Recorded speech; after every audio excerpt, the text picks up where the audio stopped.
ओम शांति, ओम शांति। अभी बहुत सुंदर गीत हम सुन रहे थे। पाके तुझको बाबा सुख का सार पा लिया, पाने का ना कुछ रहा जब तुझको पा लिया। तो अगर ये सचमुच हमारे हृदय की आवाज़ है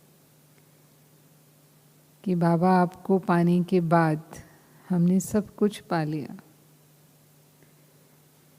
तो फिर हम सदा ही संतुष्ट और प्रसन्न रहेंगे। है सभी के दिल का आवाज़? क्या कहेंगे?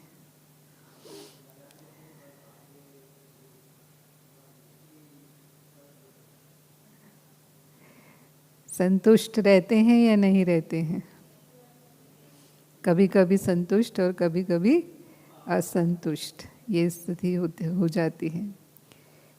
और जब ऐसी स्थिति होती है, इसका मतलब अपनी प्राप्तियों को हम भूल जाते हैं कि हमने क्या पाया है। तो बाबा कहते हैं कि बेहद की प्राप्तियां हैं, हद की प्राप्तियां नहीं, और एक के द्वारा ही हैं, एक जैसी हैं और एक ही समय है, लेकिन फिर भी नंबरवार हैं। प्राप्तियां सबको भगवान ने एक जैसी दी, क्योंकि उसका खजाना तो अखुट है। तो देने वाले ने कोई कमी नहीं रखी, लेकिन लेने वाले फिर भी नंबरवार हैं। बाबा कहता है इतनी प्राप्तियां हैं कि आप तो क्या, जो ब्रह्मा कुमार कुमारी बन गए, उनके वंशावली जो सतयुग में हैं, उनकी प्रजा, फिर उनके आगे उनके भक्त, द्वापर युग में भक्त शुरू हो जाएंगे, तो भक्त और फिर भक्तों की भी वंशावली उन प्राप्तियों के आधार से चलते रहेंगे। लेकिन अगर हम उसे स्मृति में नहीं रखते, स्मृति स्वरूप नहीं बनते प्राप्तियों के, तो फिर हम हद में आ जाते हैं। हैं प्राप्तियां बेहद की, कितनी बेहद की, जन्म जन्मांतर की प्राप्ति बाबा हमें अभी करा रहा है। लेकिन अगर हम उसे हद में ले आते हैं, तो फिर हद की प्राप्ति से जो संतुष्टता की अनुभूति होनी चाहिए, वो फिर अनुभूति हमें नहीं होती है। तो अप्राप्त नहीं कोई वस्तु ब्राह्मणों के खजाने में, ऐसे बाबा कहते हैं, जो गीत सुन रहे थे हम। तो दुनिया में दो प्रकार की प्राप्तियां होती हैं, स्थूल और सूक्ष्म। स्थूल प्राप्तियों में किनके आधार पर संतुष्ट रहते हैं? स्वास्थ्य अच्छा होना चाहिए, संपत्ति होनी चाहिए, और स्वास्थ्य, संपत्ति और संबंध। संबंध भी चाहते हैं कि संबंध हमारे अच्छे हों। और सूक्ष्म प्राप्तियों में चाहते हैं नाम मान शान, रॉयल इच्छाएं जिसको बाबा कहता है। ये इच्छाएं भी होती हैं मनुष्य की। तो ये सब प्राप्तियां बाबा ने हमें कराई हैं। भक्ति मार्ग में जो हम संतुष्टता की बात करते हैं, जो भक्त हुए, उन्होंने भी संतुष्टता को बहुत महत्व दिया। ये गुण आध्यात्म में बहुत महत्वपूर्ण गुण हैं। लेकिन वो भक्त के रूप में कैसे रहा? भगवान ने जो दिया, जैसा रखा, उसमें हम राजी हैं। जिस हाल में रखे, चाहे फटे हाल रहे, चाहे खाने को मिला, चाहे खाने को नहीं मिला, ऐसे भक्त हुए हैं। बहुत गरीब, खाने को भी नहीं मिलता था, लेकिन फिर भी बहुत खुश, भगवान की रज़ा में हम राजी हैं। जैसे कबीरदास जी ने कहा, गोधन गजधन बाजी धन और रतन धन खान, जब आवे संतोष धन सब धन धूरी समान। जैसे बाबा ने कहा, ब्रह्मा बाबा ने, कि जब बाबा से वो अनुभूति मिली कि वो मिल गया मुझे, तो हीरे क्या लगने लगे? हीरे क्या लगने लगे? पत्थर। और उसी घड़ी से जीवन परिवर्तन हो गया, छोड़ दिया वो सब। इतना कमाते थे, इतना बिजनेस, इतने राजाई ठाट, क्योंकि कौन मिल गया। और भी भक्ति में हम देखते हैं बहुत लोगों ने भगवान की प्राप्ति के लिए अपनी राजाई को भी छोड़ा। कोई वैभवों की कमी नहीं थी। आज की दुनिया जिन वैभवों से संतुष्ट होना चाहती है, हम संतुष्ट कब होंगे? जब हमें इतना धन मिल जाएगा, इतनी संपत्ति मिल जाएगी, हाँ, या जब हमारे, जैसे कहा, स्वास्थ्य ऐसा होगा, या जब हमारे संबंध ऐसे होंगे। सब कुछ था उनके जीवन में। महात्मा बुद्ध, महावीर स्वामी राजाई कुल में पैदा हुए, फिर भगवान को पाने के लिए उस राजाई का भी त्याग कर दिया। पर बाबा हमें ऐसे संतुष्टता का अनुभव नहीं कराता। बाबा हमें सर्व प्राप्तियों से भरपूर करके संतुष्टता का अनुभव कराते हैं, जो अभी हमने सुना। तो हमें स्वास्थ्य की प्राप्ति, हम कहेंगे इस संगम युग में हमें कोई बीमारी नहीं होगी, ये तो संभव नहीं है। बीमारी तो होनी ही है, क्योंकि हिसाब किताब 63 जन्मों की आत्माओं को यहाँ ही चुकतू करने हैं। लेकिन वो बीमारी होते हुए भी बीमारी का दुख अनुभव ना हो, वो हो सकता है, क्योंकि आत्मा स्वस्थ है, मन स्वस्थ है। वो विधि बाबा ने हमें बता दी। बाबा ने हमें मन से बेफिक्र बादशाह बनाया है। आज कहते हैं टेंशन के कारण 70% बीमारियां होती हैं। तो यदि हम निश्चिंत हैं, उसको बाबा कहता है अपनी सारी चिंताएं मुझे दे दो, मेरा है ही नहीं, सब कुछ तेरा, सारे बोझ किसके हैं, सारी जिम्मेवारियां किसकी हैं, चिंताएं किसकी होती हैं? मुझे ये करना है, ये मेरी जिम्मेवारी है, ये कैसे होगा? या बच्चों की चिंता है, या परिवार में कुछ ऊपर नीचे हो रहा है, प्रवृत्ति में कोई परिस्थिति है, उसकी चिंता है। उसका असर हमारे मन पर आता है और फिर तन पर आता है। तो यदि बाबा के ज्ञान के अनुसार रोज़ हम अपने मन को खुश और हल्का रखते हैं, रोज़ मुरली सुनते हैं, रोज़ मुरली में ऐसी बातें हमें बताते हैं बाबा कि मन हल्का हो जाता है अपने आप। कुछ बोझ भी होगा तो भी मन प्रसन्न हो जाता है। तो वो बीमारियों से तो हम अपने आप बच जाते हैं, जो 70% बीमारियां टेंशन के कारण होती हैं। फिर भी 30% बीमारियां कोई ना कोई हिसाब किताब के रूप में आनी ही हैं। तो बीमारी कॉन्शियस नहीं होना है। बाबा हमेशा कहता है कर्म भोग को कर्म योग से सूली से कांटा अनुभव करो। सूली से कांटा, जैसे कहा कि बीमारी का कष्ट अनुभव नहीं होता, जैसे बीमारी आई और चली गई, हमें उसका ज़्यादा एहसास ही नहीं हुआ। फिर जो दवा और दुआ का बैलेंस है, यानी दवाइयाँ आज बहुत पैथी हैं, कई प्रकार की दवाइयाँ हैं बीमारियों के लिए। तो बाबा कहता है जो दवाई आपको सूट करती है दवाई खा लो। बाबा ये नहीं कहता कि मैं डॉक्टर हूँ, योग से आपकी दवाई कर दूंगा। ठीक है, योग से सहयोग मिलेगा, योग से भी बाबा कहता है आयु बढ़ती है, योग से भी हमारे कर्म भोग, जो कहा कर्म योग से कर्म भोग को सूली से कांटा बनाना। लेकिन क्योंकि तमो प्रधान प्रकृति है, तो तमो प्रधान प्रकृति के लिए इस प्रकृति से बने हुए तत्वों की कुछ ना कुछ दवाइयाँ, चाहे वो आयुर्वेदिक हैं, चाहे वो एलोपैथिक है, चाहे वो होम्योपैथिक है, वो हमारे शरीर को आवश्यकता होती है। तो उस बीमारी की दवाई ले लो, और बाबा की दुआएं हैं ही। जितना हम सोल कॉन्शियस होंगे उतना बाबा की दुआएं हमें मिलती हैं और हम सहज उससे ठीक हो जाते हैं। कुछ लोगों को असाध्य बीमारियां भी होती हैं, सभी को नहीं होती, लेकिन कुछ एक को असाध्य बीमारियां भी हो जाती हैं। तो बाबा कहता है मानो कोई असाध्य बीमारी हो गई, ऐसी बीमारी जिसमें लगता है कि हाँ कुछ समय के बाद मृत्यु निश्चित है, तो भी मन अगर खुश है हमारा, मन पर उस बीमारी का प्रभाव नहीं। पता ही है, जाना तो सभी को है एक ना एक दिन, कोई अमर तो रहने वाला नहीं है, लेकिन किस स्थिति में हम जाएंगे वैसा ही भविष्य में, जो कहा अंत मते सो गते, तो वही हमारे भविष्य की गति होने वाली है। तो अभी कल की मुरली में ही बाबा ने कहा, जो यहाँ से बच्चे चले जाते हैं कैसे उनका जन्म होता है, कैसे जन्म होता है, गोल्डन स्पून इन माउथ होता है, अच्छे घर में ही जन्म लेंगे, एडवांस पार्टी में जाएंगे तो भी सेवा का पार्ट ही बजाएंगे। अगर कर्म बंधन युक्त होते हैं, मानो अगर हम बीमारी के प्रभाव में आ गए, उसके दुख में जिया हमने, बहुत कमज़ोर महसूस करते हैं अपने आप को, तो फिर गति जो है वो कर्म बंधन वाली हो सकती है कि वो हिसाब किताब हम अगले जन्म में भी ले जाएंगे।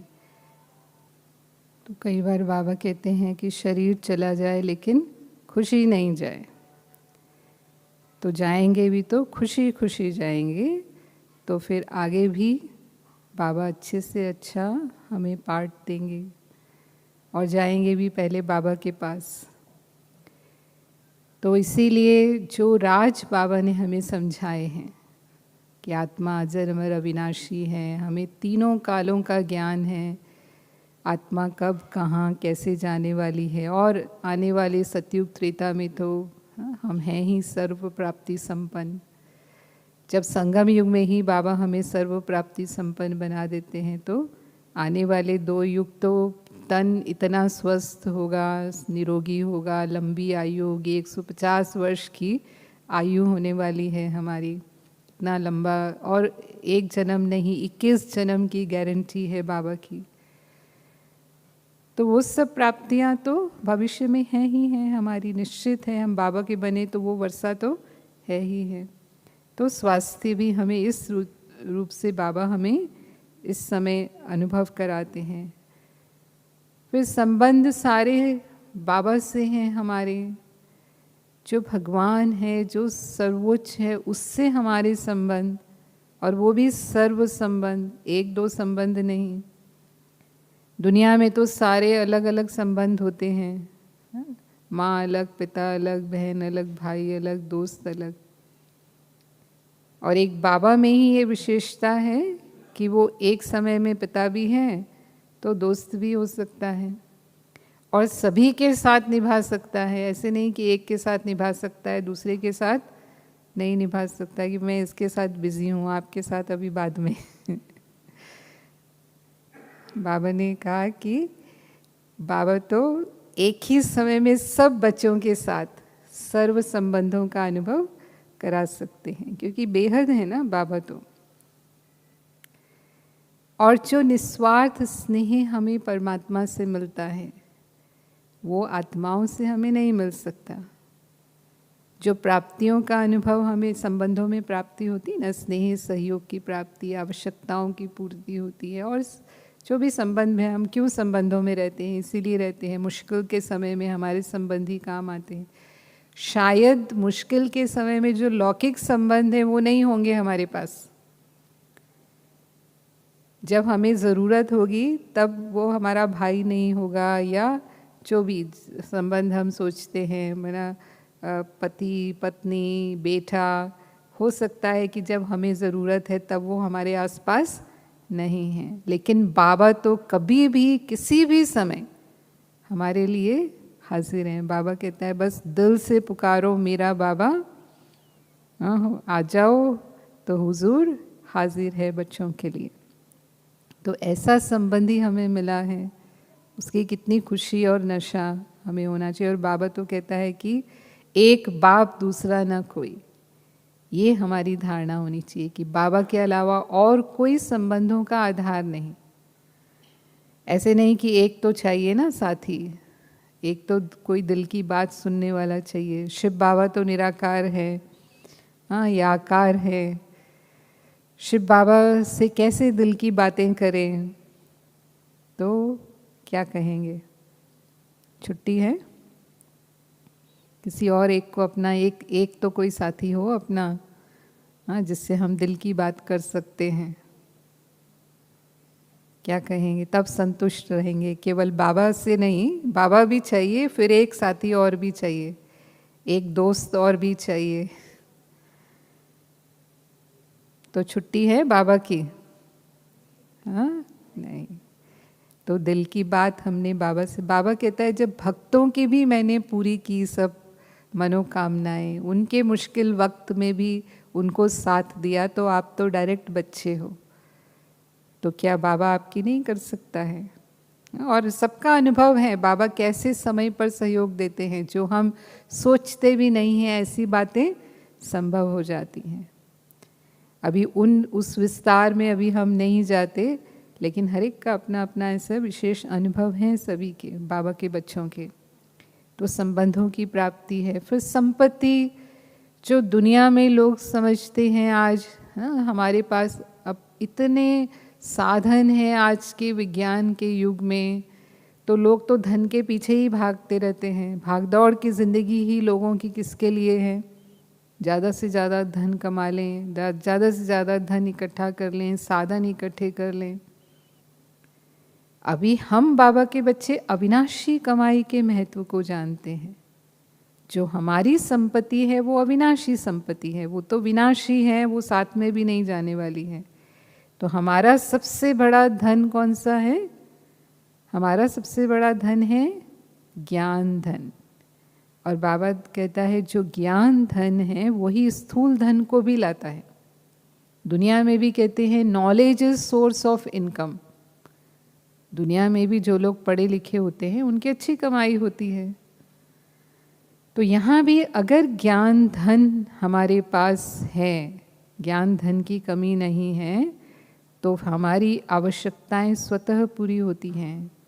प्रकृति अपने आप दासी बनती है, हमें सोचना भी नहीं पड़ता कि हमें ये चाहिए वो चाहिए। और फिर ये अविनाशी धन हमारे साथ जन्म जन्मांतर के लिए हमें पदम पति बनाने वाला है। जो हम सत्युग त्रेता में इतना प्राप्ति करेंगे, जो सोने के महल होंगे, जो भी और सब प्राप्तियां भी होंगी, उसका आधार क्या है? वर्तमान समय का ये ज्ञान धन है। जितनी ये संपत्ति हमारे पास है उतना ही वो भविष्य में स्थूल संपत्ति में परिवर्तन हो जाएगी। लेकिन फिर सोचते हैं कि नहीं, एक अच्छा घर तो होना चाहिए। वो ये सब बातें कब आती हैं? जब दूसरों को देखते हैं, दूसरों से अपनी तुलना करते हैं, क्योंकि ये कलियुगी संस्कार है ना, माया के संस्कार हैं। कंपटीशन करना, दूसरों से तुलना करना, फिर दूसरों से ईर्ष्या करना, अगर उसके पास ज़्यादा है तो मेरे पास क्यों नहीं है, मेरे पास भी तो ये होना चाहिए। जब इन पर हम नहीं जीत पाते तो फिर असंतुष्ट होते हैं। असंतुष्टता कैसे आती है? हाँ, एक गाड़ी मेरे पास, इसके पास गाड़ी है तो फिर मेरे पास भी गाड़ी होनी चाहिए। और अगर गाड़ी है मेरे पास तो मेरी गाड़ी मुझे कब पुरानी लगती है? जब मेरे पड़ोसी के पास नई गाड़ी आ जाती है। कहते हैं your car depreciates faster when your neighbour gets a new car. ये कहावत है। तो फिर हमें किसकी तुलना किससे करनी है? कौन सी तुलना में हमें जाना है? कौन सी तुलना में जाना है? हम बाप समान बने कि नहीं बने? हम फॉलो फादर कर रहे हैं कि नहीं कर रहे? बाबा ने क्या किया, बाबा से तुलना करनी है हमें। फॉलो ब्रदर सिस्टर तो करना ही नहीं है। और स्थूल चीज़ों के लिए, स्थूल संपत्ति के लिए तो बाबा हमेशा कहते हैं जो आवश्यकताएं हैं वो ज़रूर बाबा पूरी करेगा, लेकिन लखपति तो आजकल मानते ही नहीं है कुछ भी। करोड़पति, आप कहो कि मैं करोड़पति हो जाऊं बाबा, फिर मैं बहुत सेवा में धन लगाऊंगा, तो बाबा कहेगा कि करोड़पति हो जाएंगे तो क्या करेंगे? बाबा के रहेंगे ही नहीं। करोड़पति हो जाएंगे तो माया ले जाएगी। इसलिए तो साहूकार, बाबा के ज्ञान में साहूकार नहीं आते। बाबा गरीब निवास है, गरीबों का भाग्य बनाता है। तो इसीलिए वो इच्छाएं रखना, जो सांसारिक इच्छाएं हैं उनके पीछे भागना, वो ऐसे है परछाई को पकड़ना, और वो परछाई कभी भी पकड़ में नहीं आती है। लेकिन अगर परछाई को अपने पीछे लाना है तो हमें रोशनी के आगे चलना पड़ेगा। और जैसे ही हम रोशनी के आगे चलते हैं परछाई अपने आप पीछे पीछे आने लगती है। तो हमारे लिए परम ज्योति कौन है, ज्ञान सूर्य कौन है? शिव बाबा है। तो जितना हम ज्ञान सूर्य के सम्मुख रहते हैं, यानी जितना हम बाबा की याद में रहते हैं, अपने आप आज सब अनुभव करते हैं। जितने भी सेंटर हैं, इवन भाई बहनें भी हैं, ज्ञान में आने के बाद कैसे उनके जीवन में परिवर्तन आ गया, हाँ, कैसे उनकी स्थिति अपने आप अच्छी हो गई। ऐसा कोई भी नहीं है जिसको लगता हो कि हमारी आवश्यकताएं पूरी नहीं होती या हमें खाने पीने को कोई कमी है। बाबा कहते हैं सुख की दाल रोटी खिलाने के लिए बाबा बंधा हुआ है, लेकिन बस आलस्य अलबेलापन नहीं होना चाहिए। तो संपत्ति की भी हमें प्राप्ति है, जो अविनाशी संपत्ति है। फिर नाम मान शान चाहिए। तो नाम की बात जो हम देखते हैं, तो हमारा नाम कौन लेता है, सबसे बड़ी बात, कौन हमें याद करता है। एक होता है भक्त भगवान का नाम लेते हैं, भगवान के नाम की माला जपते हैं, वो करते हैं ना राम राम राम राम करके, या जो भी उनके इष्ट होते हैं उनके नाम की माला भक्त जपते रहते हैं, फिर भी भगवान नहीं मिलता। लेकिन यहाँ पर रोज़ बाबा बच्चों को याद करते हैं। बाबा कहते हैं कोई दिन ऐसा नहीं होता जिस दिन बच्चों का नाम बाप के दिल पर ना हो। जब लास्ट की मुरलियाँ चली, जब तक बाबा आते रहे, तो बाबा की लास्ट की मुरलियों में यही होता था कि बच्चों के दिल में बाप हैं और बाप के दिल में कौन है? बच्चे हैं। वो दिखाते हैं ना, हनुमान जो है वो अपना हार्ट खोल के दिखाते हैं, तो उनके हृदय में राम है। तो ऐसे ही बाबा हमेशा ये कहते रहे कि बाबा के दिल में बच्चे हैं। एक वो इसके ऊपर एक अच्छी सी कहानी आती है कि एक बार नारद मुनि विष्णु के भक्त थे, तो वो विष्णु जी के पास पहुँचे तो देखा कि विष्णु जी एक डायरी पढ़ रहे हैं। तो उन्होंने पूछा, भगवान आप क्या पढ़ रहे हो? उसने कहा कि ये मेरे भक्तों की लिस्ट है। तो नारद तो विष्णु के भक्त थे, तो उन्होंने कहा कि अच्छा ये भक्तों की लिस्ट है, तो मेरा भी नाम होगा इसमें? तो उसने कहा हाँ तुम्हारा नाम है। तो जैसे वो देखने लगे कि मेरा नाम कहाँ है इसमें, तो देखा कि नारद जी का नाम सबसे ऊपर था। वो बहुत खुश हो गए कि भगवान की उस डायरी में, उस लिस्ट में मेरा नाम सबसे ऊपर है। फिर उनकी कंपटीशन थी हनुमान जी से। फिर उन्होंने नज़र डाली हनुमान जी का नाम कहाँ है, तो नहीं था, नाम ही नहीं था लिस्ट में। तो तुरंत वो दिखाते ना नारद मुनि, तो इधर की बात उधर करना, उसमें बहुत होशियार थे। तुरंत गए वो हनुमान जी के पास और पूरी बात सुनाई कि आज मैं गया ऐसे ऐसे और मैंने देखी वो डायरी, लेकिन आपका नाम नहीं था उसमें, मेरा नाम तो सबसे ऊपर था। तो हनुमान जी ने कहा कोई बात नहीं, मेरे को भगवान का स्मरण करने से मतलब है, मुझे मेरे नाम से मतलब नहीं है। फिर दूसरे दिन भी वो गए विष्णु जी के पास, तो देखा आज भी वो एक डायरी देख रहे हैं। तो फिर नारद जी ने पूछा आज क्या देख रहे हैं भगवान? तो बोला कि आज मैं वो नाम देख रहा हूँ जिनको मैं याद करता हूँ। तो फिर उन्होंने अपना नाम देखने की कोशिश की कि मेरा नाम कहाँ है उसमें, तो देखा उसमें हनुमान जी का नाम सबसे ऊपर था और नारद जी का नाम था ही नहीं उसमें। तो हम सब बच्चे कौन सी लिस्ट में हैं? कौन सी लिस्ट में हैं? हाँ, जिनको भगवान जी याद करते हैं वो है। एक है जिन भक्त उनको याद करते हैं, और एक होते हैं कि भगवान जिनको याद करते हैं। तो फिर जिसका नाम लेने वाला स्वयं भगवान है, उसे और किस नाम की ज़रूरत है? नहीं तो कई बार कई लोगों को फीलिंग आती है कि हमारा तो नाम लेते ही नहीं है किसी सेवा में, हमको तो किसी योग्य समझते ही नहीं हैं, हम इतनी सेवा करते हैं और नाम दूसरे का हो जाता है। कई सेवाएं ऐसी होती हैं जो गुप्त होती हैं, माना स्टेज पर सेवा करने वाले अलग होते हैं और स्टेज के पीछे सेवा करने वाले अलग होते हैं। तो जो सामने आते हैं उनका तो नाम होता है, और जो स्टेज के पीछे असली जो काम होता है, जो मेहनत का काम होता है, वो तो सारा स्टेज के पीछे का काम होता है ना। लेकिन अभी समझो यहाँ रसोई में खाना बनता है, या और भी बहुत सारी यज्ञ की स्थूल सेवाएं ऐसी होती हैं, तो वो दिखाई तो नहीं दे रही हैं, लेकिन उन सेवाओं के बिना तो यज्ञ नहीं चल सकता है। तो कई बार फीलिंग आ सकती है कि इतनी सेवा हम कर रहे हैं, हमारा तो कहीं नाम आता ही नहीं है। जो नहीं करते हैं उनका तो नाम आता है। तो बाबा क्या कहते हैं, कौन सा नाम हमें याद रखना है? भगवान के दिल में हमारा नाम है। और फिर ये ब्राह्मण नाम जो है, बाबा कहता है इस नाम से भी आज नामधारी ब्राह्मण अपना शरीर निर्वाह चला रहे हैं। आज के भी जो ब्राह्मण हैं वो कितने ऊंचे माने जाते हैं, हालांकि वो नामधारी ब्राह्मण हैं, केवल जन्म से ब्राह्मण है, कर्म से अब ब्राह्मण वो नहीं रहे, लेकिन फिर भी बहुत ऊंची दृष्टि से आज भी उनको देखा जाता है। तो ब्राह्मण नाम ही ऊंचा है, बाबा के बच्चे हम ब्राह्मण बने। तो उस नाम को हम याद करें जो बेहद बाबा ने हमें दिया है। फिर मान की बात जहाँ तक आती है, तो मान के लिए भी कई बार बहुत फीलिंग आती है बहुत लोगों को।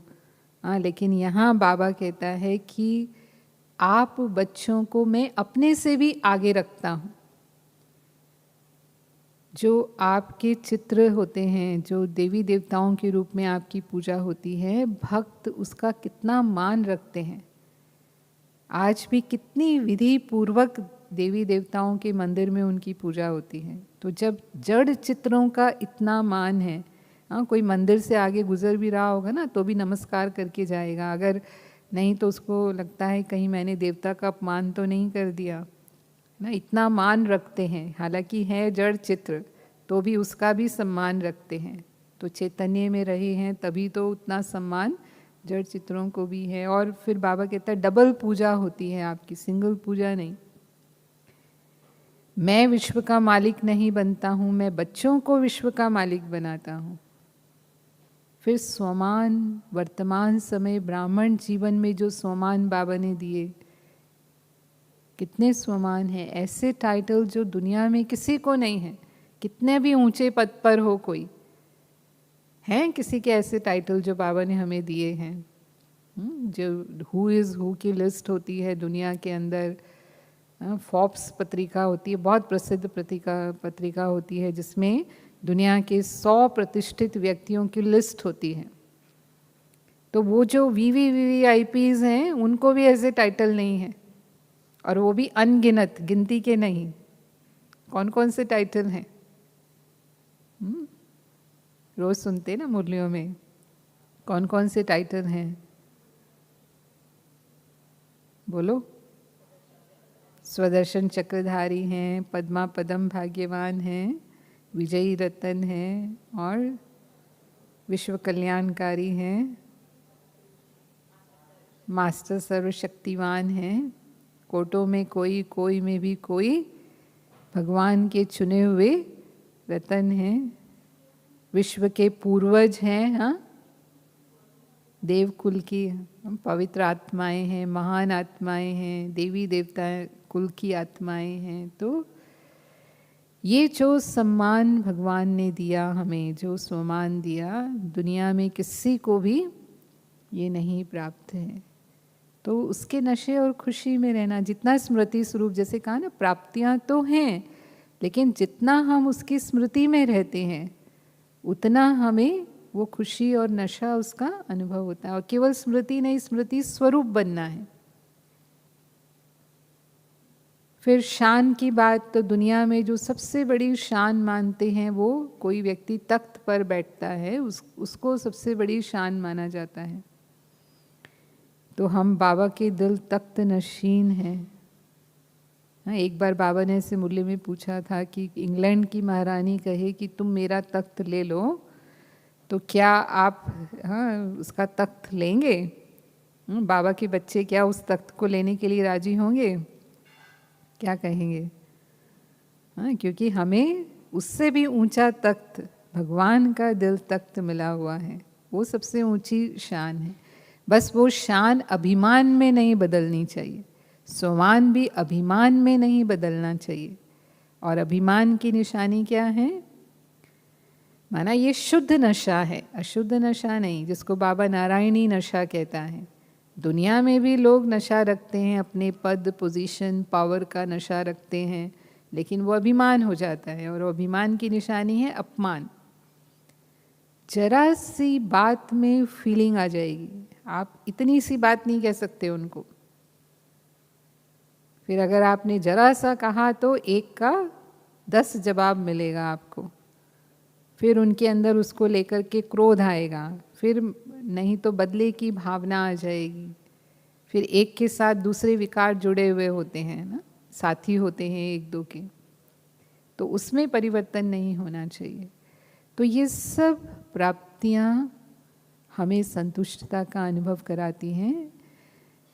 फिर है हम स्वयं से संतुष्ट हैं, बाबा से संतुष्ट हैं, और अपने संबंधों में जो हमारे दैवी परिवार के संबंध हैं उनमें संतुष्ट हैं, क्योंकि 2 संबंध मिले हमें, एक तो बाबा से संबंध मिले, एक दैवी परिवार भी हमें मिला है, जो 84 जन्मों के बाद हमें ये दैवी परिवार मिला। तो स्वयं से संतुष्ट, उसमें सबसे ज़्यादा है अपने पुरुषार्थ से संतुष्ट, जो हम अमृत वेले से रात्रि तक पुरुषार्थ कर रहे हैं, वो पुरुषार्थ हमारा श्रीमद् प्रमाण चलता है।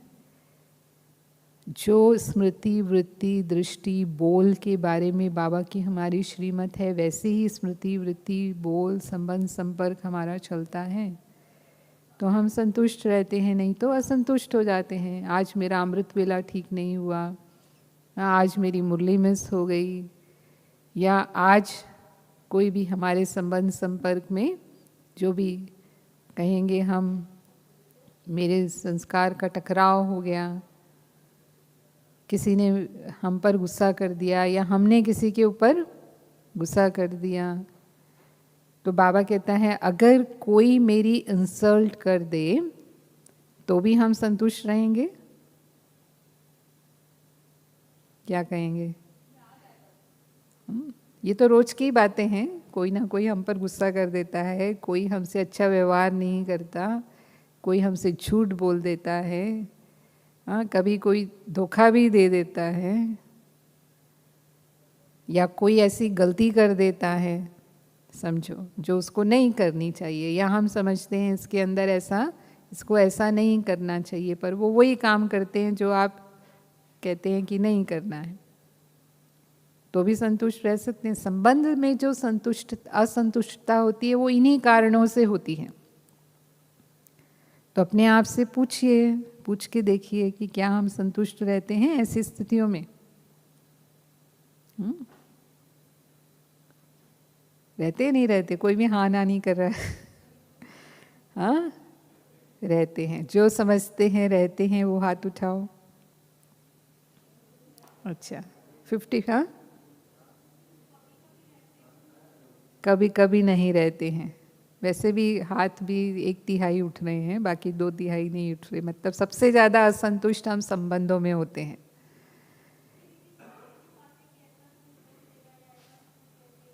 वो तो कहना ही है ना, कलयुग है और सभी आत्माएं पुरुषार्थी हैं। अगर हम ब्राह्मणों को देखते हैं तो ब्राह्मण भी पुरुषार्थी हैं, और अगर हम अज्ञानियों को देखते हैं तो उनसे तो आप आशा कर ही नहीं सकते, क्योंकि वो तो तमो प्रधान है ही हैं। वर्तमान समय 5 विकार के वश सभी आत्माएं हैं, तो वो जो भी कर्म करेंगी वो विकारों के वशीभूत होकर के ही करेंगी। कहीं ना कहीं उनके अंदर मैंपन, मेरापन है ही है ना। ये सब बातें तभी आती हैं। अब कोई व्यक्ति आपकी बात नहीं मान रहा, मतलब वो अपने आप को राइट समझता है ना, मैं राइट हूँ आप गलत हो, आपको मेरी बात माननी चाहिए, मैं आपकी बात नहीं मानने वाली। तो फिर यहाँ बाबा ने हमें समझ दी है, बाबा ने तो हमें स्पष्ट ज्ञान दिया है इस बात को कि हर एक आत्मा का अपना पार्ट है और वो वैरायटी पार्ट बजा रही है। हम दूसरों को बदल नहीं सकते, हमें अपने आप को बदलना है। सारी मेहनत ज्ञान में किसकी है? अपनी है, स्व परिवर्तन की है। कोई ऐसा कर रहा है, मैं उसको कैसे सहयोग दे सकती हूँ, ये मेरा फर्ज है। ज्ञान के बाद हमारा फर्ज क्या बनता है? लोग तो करेंगे, आप उनको नहीं रोक सकते। कोई गुस्सा भी करेगा, कोई इंसल्ट भी करेगा, कोई झूठ भी बोलेगा, ये सब होने ही वाला है। लेकिन उस समय मैं क्या सहयोग दे सकती हूँ, उसके प्रभाव में आए बिना, उस परिस्थिति का प्रभाव मेरे पर न पड़े और फिर भी मैं उस पर रहम करूं, फिर भी उसके प्रति मेरी शुभ भावना, शुभ कामना रहे। समझ है कि ये हिसाब किताब हमारे यहीं चुकतू होने, संबंधों में भी तो चुकतू होने, केवल तन की बीमारी से ही चुकतू नहीं होने हैं, इन सब रूपों में भी तो हमारे हिसाब किताब चुकतू होने। तो ठीक है, और ही मेरा कर्ज खत्म हो गया। कभी मैंने उसकी इंसल्ट की होगी, आज उसने मेरी इंसल्ट की, हिसाब किताब पूरा हो गया। पर अब अगर हम शुभ भावना रख पाए, अभी भी हम उसको सुख दे पाए, दुख दे रहा है कोई, फिर भी मैंने सुख दिया, तो आगे के लिए खाता हमेशा के लिए खत्म, और वो आत्मा भी परिवर्तन हो जाएगी। और अगर मैंने भी उसके ही जैसा व्यवहार कर दिया, जैसे दुनिया में करते हैं लोग, टिट फॉर टैट, आपने ऐसा किया तो आपने दुख दिया तो मैं भी, मुझे भी दुख ही देना है, इनको भी ऐसा ही मिलना चाहिए, हाँ इसने ऐसा कर्म किया तो इसको ऐसा ही फल, है ना। जो दुनिया में सोच होती है वो इस तरह की होती है। तो फिर हम अपने हिसाब को कई गुना बढ़ा रहे हैं, और वो सदा के लिए हम अपने मन की शांति को भी खत्म कर रहे हैं। तो हम असंतुष्ट हो जाएंगे अपने आप। तो बाबा ने जो हमें विधियां बताई हैं, उन विधियों को हमें यूज करना है। ऐसे ही बाबा से भी असंतुष्ट हो जाते हैं, मेरा ड्रामा में ऐसा भाग्य क्यों बनाया, मेरा ड्रामा में ऐसा पार्ट है, हम क्यों पीछे आए ज्ञान में, पहले क्यों नहीं लाया बाबा, हाँ ज्ञान में। और भी कई प्रकार की शिकायत, मेरे पर ही ऐसे विघ्न क्यों आते हैं, मेरी ही परिस्थितियाँ ऐसी हैं। फिर भक्ति मार्ग में जैसे भगवान को दोषी बनाते हैं ना, कि भगवान ऐसे करता है, मेरे साथ ही ऐसा करता है। तो यहाँ भी भक्ति के संस्कार भी हम यूज़ कर लेते हैं थोड़ा थोड़ा, और फिर बाबा से शिकायत करते हैं। तो संतुष्टता का अर्थ ये है कि वो सदा निस्वार्थ और निर्दोष दृष्टि वृत्ति वाले होंगे, क्योंकि तीनों कालों की समझ है। ये सब क्यों हो रहा है, ये सब बाबा ने समझा दिया हमको, तीनों लोगों, तीनों कालों का ज्ञान दे, सारे राज समझा दिए। तो कहते हैं कि जो राजों को जानते हैं वो कभी नाराज नहीं होते। असंतुष्ट होने का मतलब क्या है, नाराज होना। तो जब हमने ये राज समझ लिए, तो फिर वो कभी भी ना भाग्य विधाता के ऊपर दोष रखेगा कि मेरा भाग्य ऐसे बनाया, ना व्यक्ति के ऊपर वो दोष रखेगा कि इस व्यक्ति का स्वभाव संस्कार ऐसा है ना, क्यों ऐसा है हमें पता है। ना प्रकृति के ऊपर वो दोष रखेगा कि ये प्रकृति का वायुमंडल ही ऐसा है। हाँ, कई बार प्रकृति की परिस्थितियों से भी हम असंतुष्ट हो जाते हैं। आज भी चल रही हैं प्रकृति की परिस्थितियाँ, चल रही है ना। आज सभी जो कोरोना के दौर से गुजर रहे हैं, तो उन परिस्थितियों का जो सामना हम बाबा के बच्चे कर रहे हैं, सारी दुनिया कर रही है, लेकिन अंतर है। जो अज्ञान काल वाली आत्माएं सामना कर रही हैं और हम बाबा के बच्चे कर रहे हैं, उनकी स्थिति में और हमारी स्थिति में अंतर है, नहीं है। हम उतने भयभीत नहीं हैं, उतना हमें चिंता नहीं है। बाबा हमारे साथ है तो हम निर्भय हैं और निश्चिंत भी रह सकते हैं। तो उस रूप में प्रकृति का वायुमंडल ऐसा है, या फिर और भी जो भी स्थितियाँ आती हैं हमारे सामने, तो सदा प्रसन्न चित्त रहना। संतुष्टता की निशानी है प्रसन्न चित्त। जो संतुष्ट होगा वो प्रसन्न रह सकता है, और जब प्रसन्नता है तो फिर उसकी झलक और फलक उनके चेहरे पर दिखाई देती है। बाबा कहता है वो निश्चय और नशा वो अलग ही होता है, और वो फिर चेहरा भी सेवा करता है उनकी। तो ब्राह्मण जीवन की प्रॉपर्टी संतुष्टता है और पर्सनालिटी प्रसन्नता है। तो फिर ऐसी स्थिति में कोई भी आत्मा जो हिसाब किताब वाली है, वो अगर हमारे सामने सामना करने बार बार आती रहे, ऐसा होता है जिनके साथ हमारा हिसाब किताब होता है ना, वो हमारे आसपास ही होते हैं और रोज़ उनकी शक्ल दिखती है, एक दिन नहीं। अब रोज़ ही उनके सामने पढ़ना है, रोज़ वही वही बातें अगर हमें याद आती रहेंगी तो क्या होगा? प्रसन्न रहेंगे या दुखी हो जाएंगे? क्योंकि समीप वालों के साथ ही लेन देन, जो आत्माएं मेरे समीप आई हैं, मेरे परिवार की हैं, या जहाँ हम सेंटर पर रहते हैं, हमारे सेंटर के साथी बने हैं, उनके साथ ही हमारी लेन देन ज़्यादा है, तभी वो आत्माएं संयोग से हमारे साथ इकट्ठी हुई हैं। परिवार में पति पत्नी, बेटा बेटी या बहू, जो भी कहो, मतलब जो भी संबंध है, समीप के जो भी संबंध होते हैं, वो सब लेन देन के संबंध होते हैं। हमारे हिसाब किताब हम सब एक दूसरे से पूरे कर रहे हैं। तो ऐसे गुलजार दादी बहुत अच्छा सुनाते थे। जब मधुबन वालों का क्लास कराते थे तो दादी कहती थी कि जो आपके कमरे के हैं ना साथी, जो कमरे में साथ रहने वाले हैं, अब मधुबन में माया कैसे आएगी? तो मधुबन में आपका जो हिसाब किताब चुकता होगा ना, वो कमरे वालों से ही होगा। तो ऐसे ही होता है कि सबसे ज़्यादा परेशान कमरे वालों से ही रहते हैं, बाकी सबसे खुश रहते हैं। और बातें छोटी छोटी होती हैं, ज़्यादा बड़ी नहीं होती हैं। हाँ, उसको लाइट चाहिए, उसको नहीं चाहिए, उसको पंखा चाहिए, उसको नहीं चाहिए, उसको अब नहाना है, अभी नहीं नहाना है। मतलब कहने का भाव कि उसी से हम तंग होने लग जाते हैं, उसी से हम उनसे असंतुष्ट होने लग जाते हैं। तो चाहे वो हिसाब किताब वाली आत्मा हमारे सामने आती रहे तो भी हमें असंतुष्ट नहीं होना है। तो भी प्रसन्न चित्त, प्रश्न चित्त नहीं, ये ऐसा क्यों करता है, ये ऐसा है वैसा है, पता ही है ना, वो राज मालूम है तो समझ के चलो, उस आत्मा के संस्कारों को समझ के चलो। उसकी हमें समाने की शक्ति भी बाबा ने दी है, सहन करने की शक्ति भी दी है। ऐसे क्यों सोचना कि मुझे ही सहन करना है, क्या मैं इतना सहन करूं, कब तक सहन करती रहूं, क्या मुझे ही मरना है? कई बार बाबा सीधे सीधे शब्दों में, मुरलियों में हमें कहते हैं, तो बाबा कहता है ये मरना नहीं है, लेकिन बाप के दिल में जीना है।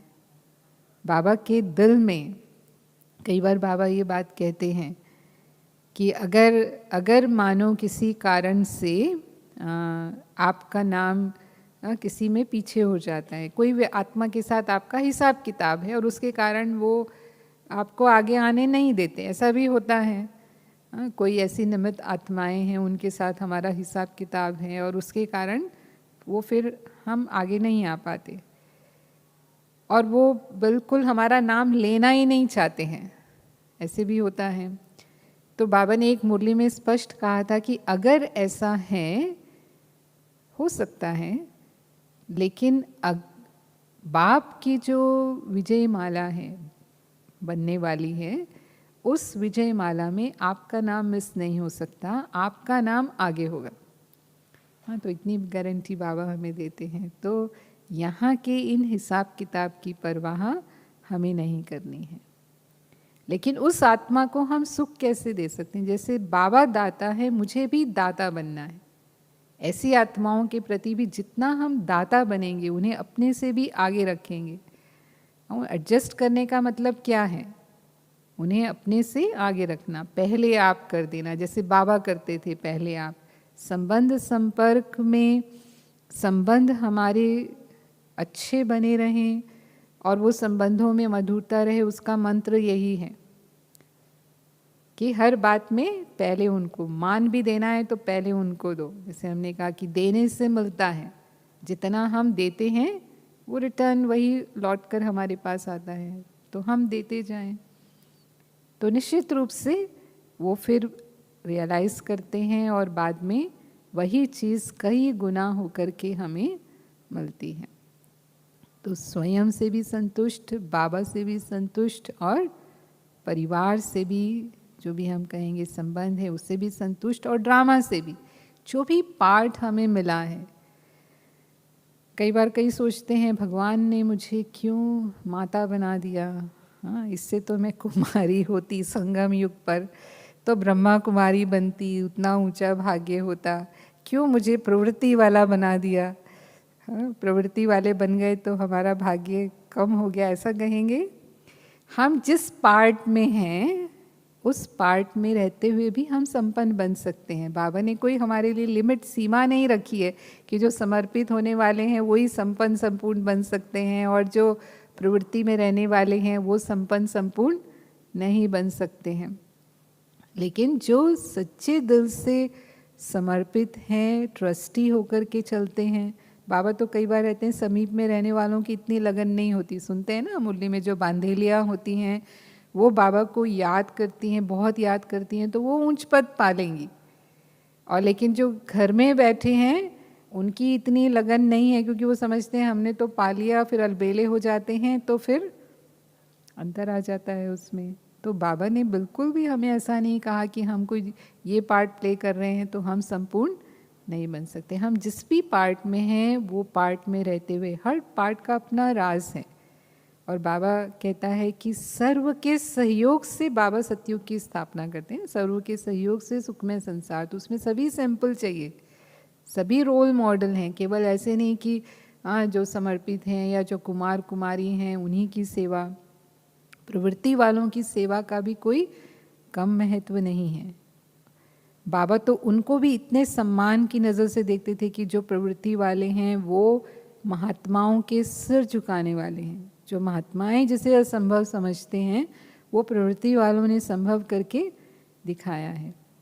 बच्चों को भी बाबा इतनी ऊंची नज़र से देखते थे कि ये होनहार विश्व कल्याणकारी आत्माएं हैं। जैसे दादी जी हमेशा सुनाते थे, गुजार दादी जी, इस बात को कि हम आए तब बिल्कुल 8-9 साल के थे, बहुत छोटे थे, हमें तो पता ही नहीं था कि विश्व का नक्शा भी क्या होता है, क्योंकि स्कूल कभी पढ़ने ही नहीं गए, सीधा ही बाबा के पास आकर पढ़े जो भी पढ़ा। और कहाँ बाबा ने ऐसा हमें कहा, और सचमुच एक बार नहीं कितनी बार दादी ऐसे सुनाती थी कि विश्व का चक्कर लगा चुके हैं। पूरे विश्व की सेवा करा ली बाबा ने उनके द्वारा। तो बाबा ने सदा ही हर आत्मा को उसकी विशेषता के अनुसार देखा। तो हमें भी अपने पार्ट को उसी तरह से देखना है जिस नज़र से बाबा ने हमें देखा है। तो ऐसा हम ड्रामा को भी दोषी नहीं ठहराए। ड्रामा में हर एक का एक्यूरेट पार्ट नोंधा हुआ है, ड्रामा बिल्कुल एक्यूरेट है। और जितना, जैसे कल संतोष दीदी भी सुना रहे थे कि जितना हम ड्रामा पर स्थिर रहते हैं हमारी अवस्था सहज अचल अटल अडोल बन जाती है। कई बार आत्मा समझने से फिर भी हम हलचल में आते रहेंगे, लेकिन ड्रामा, जैसे ही ड्रामा कहा तुरंत हमें लगता है हाँ ये पार्ट है ना, तो उस पार्ट के अनुसार ठीक है, ये उस ड्रामा में ये सीन है। हर ड्रामा में कोई ना कोई ऐसी सीन तो होती है, एक ही जैसी सीन तो हमेशा नहीं होगी। तो ड्रामा की सीन है, सीन आई है और चली जाएगी, तो मन जैसे स्थिर हो जाएगा। तो सदा बाबा की दी हुई प्राप्तियों को, जो हमें बेहद की प्राप्तियां बाबा से मिली हैं, उन्हें स्मृति में रखते हुए, न सिर्फ स्मृति बल्कि उसके स्मृति स्वरूप बनते हुए, माना हर दिन हर पल कोई ना कोई प्राप्ति को हम अपनी स्मृति में रखें और उसे अनुभव में लाएं। चाहे वो साकार मिलन की प्राप्तियां हैं, चाहे हमारे दैवी परिवार के कुछ विशेष अनुभव हैं, चाहे बाबा से संबंधों के हमारे विशेष अनुभव हैं, जो भी हम अनुभव करते हैं अलग अलग समय पर, बाबा से उनको स्मृति में लाते हुए। और ज्ञान का स्मरण तो है ही है, जैसे कहा कि ज्ञान ही हमें संतुष्ट बनाता है, क्योंकि ज्ञान ही मुक्ति, जीवन मुक्ति का अनुभव कराता है। ज्ञान ही शक्ति है, ज्ञान ही रोशनी है जिसे हम कहते हैं। तो ज्ञान का जितना मनन चिंतन होगा तो कोई कारण नहीं कि हम इस ब्राह्मण जीवन में असंतुष्ट हों। सदा ही संतुष्ट रहेंगे और सदा ही संतुष्टता से प्रसन्नता का अनुभव अपने जीवन में करेंगे। ओम शांति।